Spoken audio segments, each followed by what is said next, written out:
about to go up to Moose Creek, camp on the river. It's record highs up here this week. It's in the 80s. My first pronghorn, South Dakota.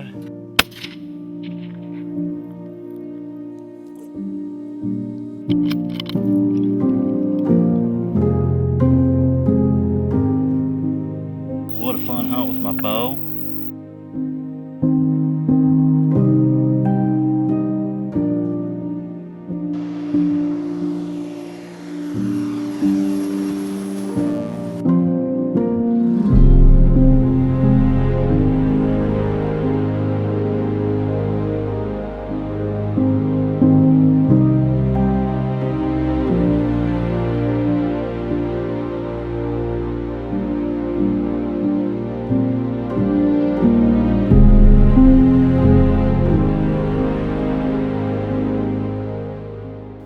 To be sitting here and be saying we're on season 15 and let's take a look back, it just blows my mind.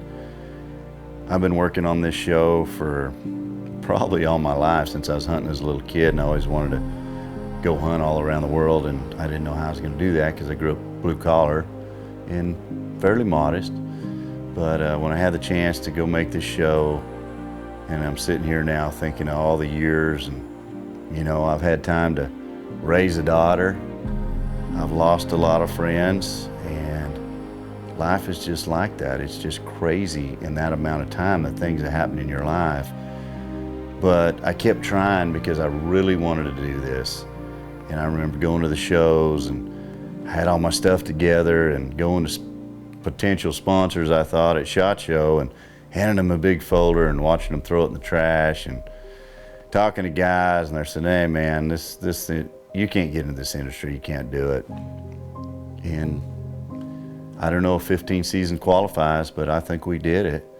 And it blows my mind how God is so good to me.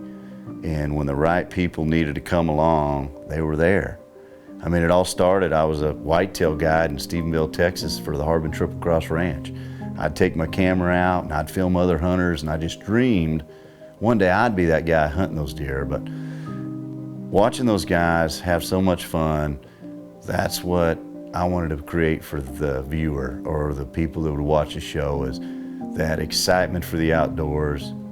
Like I said, I grew up blue collar, northern Nevada. We hunted for our food, but we loved it. We absolutely loved it. If we could go fishing, we'd go fishing. We could go bird hunting, we'd go bird hunting. And every year back then, you drew a mule deer tag. And so to take that and be where I'm at now, it's just a huge blessing. I know a lot of guys say, well, you're not blue collar anymore, but I'll always be blue collar. I've been around the world. I've been blessed to hunt Africa multiple times and New Zealand, and that's just because I never gave up, and God put the right people in my life, and here we are. From Blue Collar Adventures TV, say hello to our new friend Jay Presky, everybody.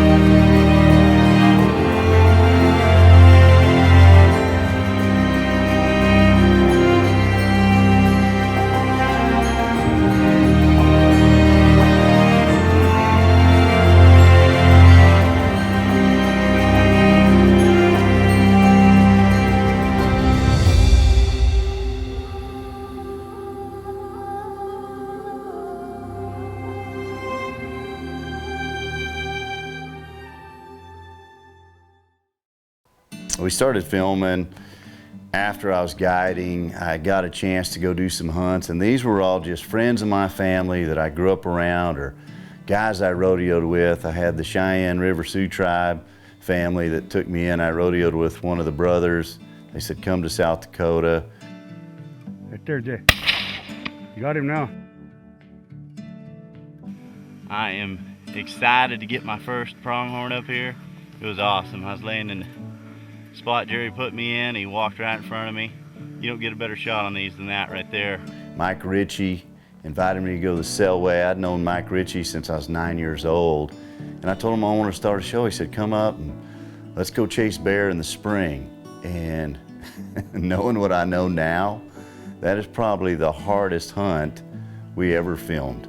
And it was one of our first ones. And you can look at the footage, and I love it. I had unmatching camo. I had a friend that was in Mossy Oaks that sent me a box of Mossy Oak stuff, and man, I was so happy to have it. And I had some Danner boots and anything I get my hands on. And I thought, you know, this is it. This is how you make it, until I started trying to pay the bills with Danner boots and Mossy Oak camo. But we were headed out there, we were filming. My first cameraman was a kid I'd hired. You know, owning a video business, you did anything. And we would do football games in Texas. This was one of the football kids that went to work for me, and he was a camera guy, never been to the outdoors, never been hunting. And we went in the backcountry and we made a show. It took us 15 days.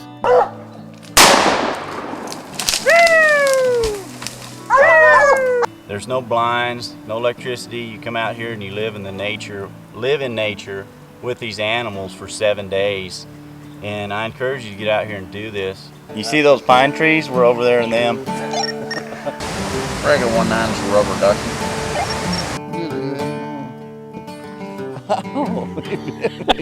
He did. Blue Collar Adventures is proud to partner with Matthews, Spot Hog, the world's toughest archery products, Vortex Optics, the force in optics, Tooth of the Arrow broadheads, Cinnamon Creek Ranch, Big Texas Deer.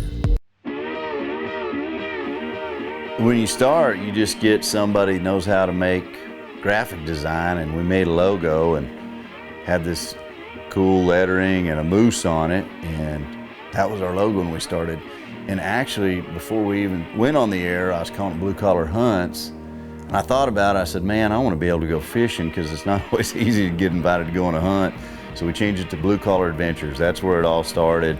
And the blue collar was always just me, the background I grew up. We grew up modest, like I said. I grew up in a ranching community, being a ranch kid, raised by a single dad in law enforcement, and so that's as blue collar as it gets. And later on, the ram that you see now is our logo. I hunted aoudad, and aoudad used to be the blue collar sheep. I remember going to South Texas and paying $500 and shoot an aoudad. It's not that way anymore, but I felt like the aoudad really spoke blue collar, and we made a change. I met a guy and he made just an awesome logo, and that was kind of the evolution there. And yeah, so that's where it all went, from Blue Collar Hunts to Blue Collar Adventures, from a moose, which I've never hunted, to an aoudad, which I've hunted quite a few.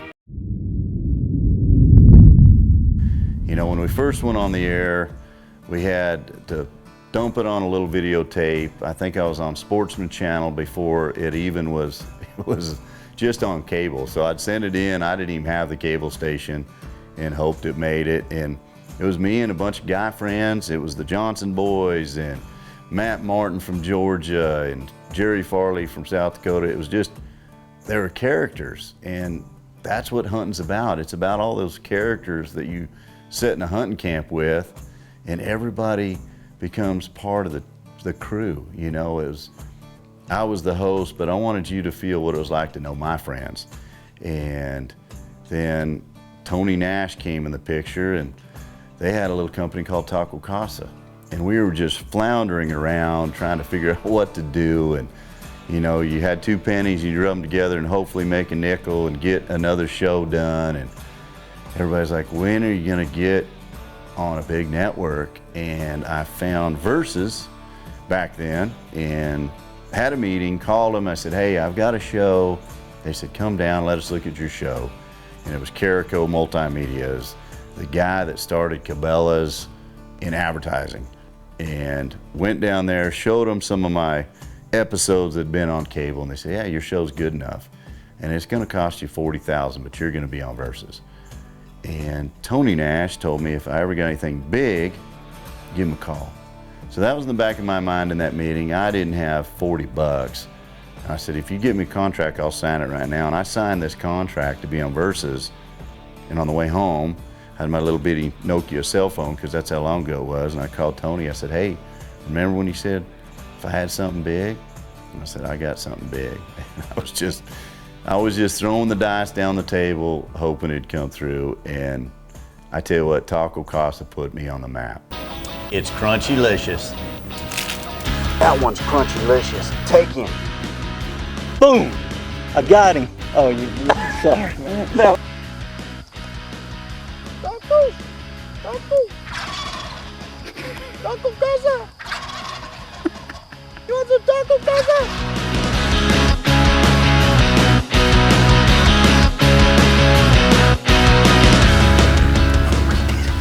That's a nice buck.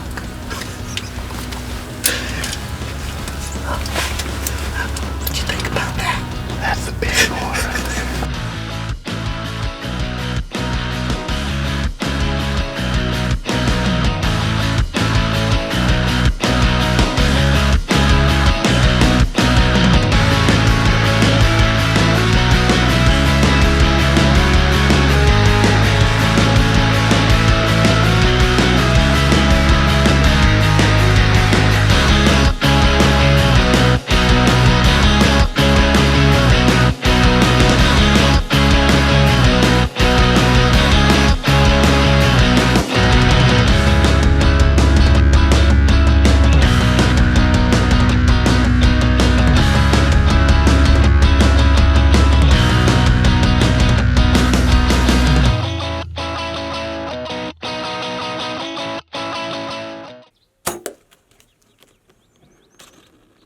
Yay! Got my first turkey! When you talk about people that have come in and out of the show, I've had some amazing cameramen, and now I have Crystal. And Crystal came along. We met through the hunting show, actually. I was hunting with Mike Ritchie when I first started, and they talked about this girl from Salmon, Idaho. And I know everybody watches the show for her now, but that's great because she's the real deal. And to be a team with her has upped our game, I feel like. She's a wildlife photographer. She grew up in the backcountry. She's tough. She's a real hunter. And it's nice when you can cuddle when it's cold. And you can't do that with all your camera guys. So Crystal came on board, and she's been a huge part of this, and she's been an inspiration to my daughter and women, and we're so glad she's part of the show. And I look at all the episodes she's helped me make. She's been there, and you know, we're always trying to get better, and when she came along, the show just got better.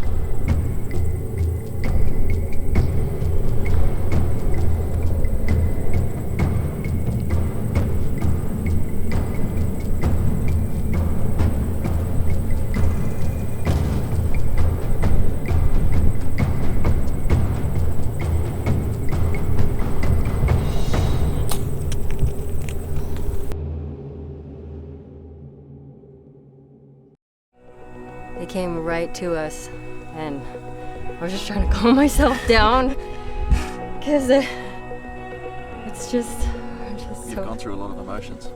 too many, too many. It's crazy. Couldn't leave home without my hat, so here we go, Africa, next stop. So a few seasons go by, and I always dreamt of going to Africa. There was a family that kind of, I don't know, adopted me when I was a kid. I used to go to their house, and they'd hunt Africa all the time, and I just thought, man, one day I'm gonna go to Africa.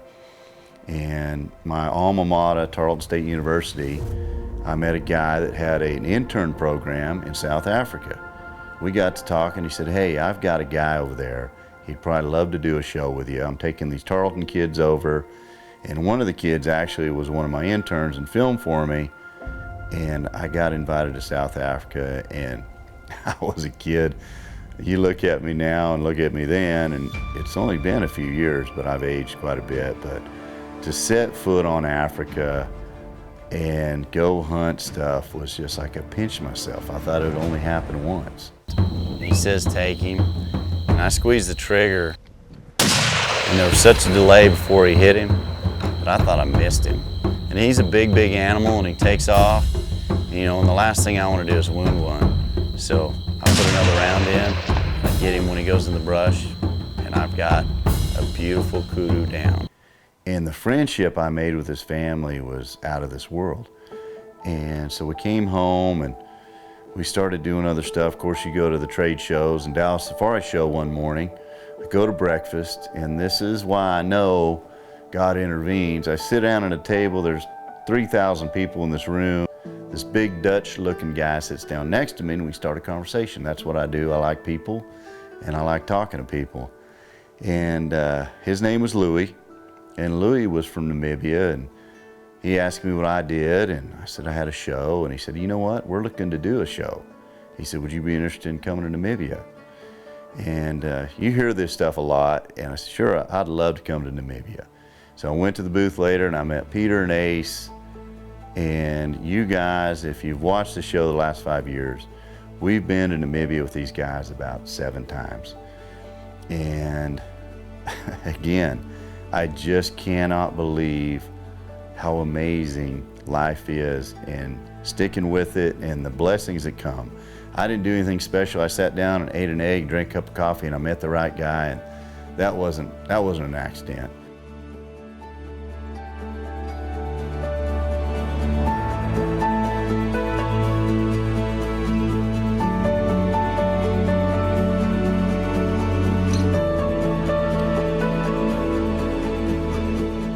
Blue Collar Adventures is proud to partner with Psionics Digital Night Vision, National Roper Supply, NRS, Wilderness Athlete, Fuel for the Rugged, Sterling Precision, Kuyu, and Long Shot Gear. I was talking about raising a daughter, and when I started this show, we were in South Dakota, just filming, you know.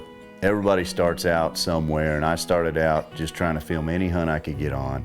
Buddy and I went up to South Dakota and hunted birds and hunted sharptail, and my dad was there, and I had a baby on the way, and I named her on the side of a mountain, a South Dakota mountain, which is a grassy hill, but I remember naming Carson Grace. September 20th, day before my 32nd birthday.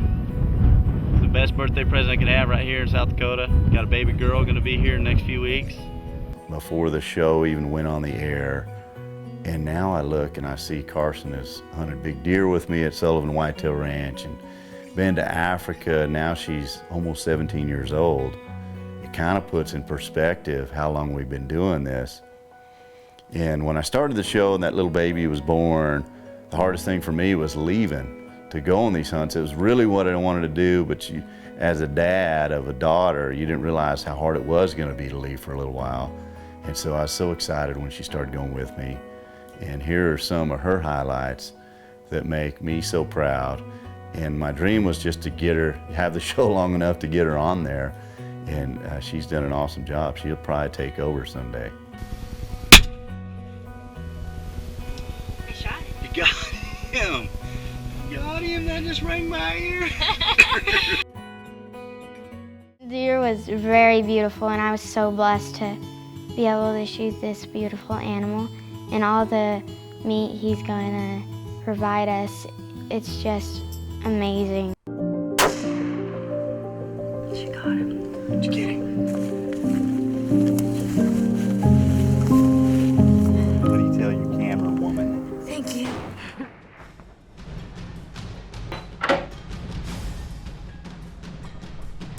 What? Look how big his horns. He couldn't get his head down. Oh my gosh. Good shot. Dropped him. Good shot. You dropped him. Dropped him. Awesome. I just can't thank everybody who supported me from the beginning till now. And this isn't a farewell yet, guys. I don't want you to think this is the last season. You never know when your last season is. But I'm gonna keep going till it's over. But I look back at my sponsors, even the very first ones, the products, and all the outfitters and friends that have taken me hunting around the world. I couldn't be here without all of them. And then I think about the people that watch the show, that send me an email, Because sometimes you sit there and you just don't know if people are watching, you don't know if they like it. But getting those emails, getting those messages, and knowing that the message I'm trying to get out isn't about, hey, look at me, I'm awesome. I'm about, hey, you can go out here. If I could do it, anybody can do it. And if my story inspires somebody, I win. That's what I wanted. Because I came from very little. I mean, my dad worked really hard, but we didn't have a lot, and I don't have a lot now, but I am rich with memories. And it's all because of the outdoors. It's all because God has allowed me to do something that I dreamt about when people said I couldn't. Think about that. Because it's easy to say, okay, that I can't do it and just quit. But I didn't. And I'm not saying I'm great, but I didn't quit. And I hope some of you guys out there that are kind of feeling beat up because that's what you're trying to do is not working, just keep doing it. Because that's what it's about. It's not about the money, it's not about the fame. It's about doing what you want to do. And I don't have any regrets. I love my life. I've lived a great life, and I've been blessed beyond belief on the people I've met, the places I've been, and the nature that I've been part of.